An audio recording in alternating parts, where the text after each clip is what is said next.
నమస్తే అండి. యూట్యూబ్ ప్రేక్షకులకు నా యొక్క హృదయపూర్వక నమస్కారాలండి. చూస్తున్నారండి, తలబెడ సాకు అండి. ఇది తలబెడ సాకు కాయ మీరు చూసే ఉంటారు. ఇది మనము మరుగుమందులో యూజ్ చేస్తామన్నమాట.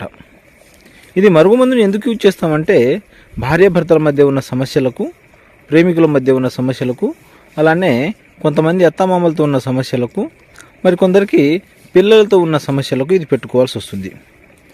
ఇది పెట్టడం వల్ల వాళ్ళు మన వశమై వాళ్ళు మన చెప్పు చేతిలో ఉంటారు, చెప్పినట్టుగా వింటారనమాట. దీనివల్ల మీకు ఎటువంటి సైడ్ ఎఫెక్ట్స్ రాదండి.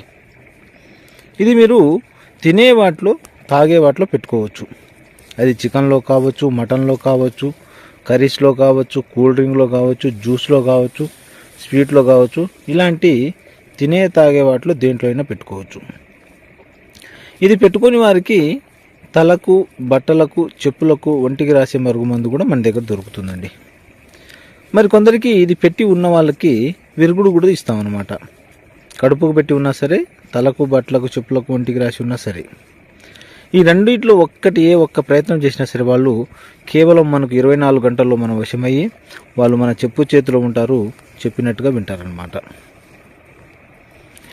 మరి కొందరు అడుగుతున్నారు, గురుగారు మరి మా నుంచి చాలా దూరంగా ఉన్నారు, వాళ్ళకు పెట్టుకోవడం ఎలా అంటే, వాళ్ళు ఎక్కడున్నా సరే, ఎంత దూరంలో ఉన్నా సరే, వాళ్ళకు వశీకరణ పూజ ఫోటోల ద్వారా, పేర్ల ద్వారా వాళ్ళ యొక్క వశీకరణ పూజ చేసి వాళ్ళు ఎంత దూరంగా ఉన్నా సరే వీళ్ళిద్దరిని కలపడం జరుగుతుంది అన్నమాట. మా వీడియో మీరు మొదటిసారిగా చూస్తున్నట్లయితే లైక్ చేయండి, షేర్ చేయండి. ఏమైనా డౌట్స్ ఉంటే కామెంట్ రూపంలో కూడా తెలియపరచండి. సర్వే జన సుఖినో భవంతు.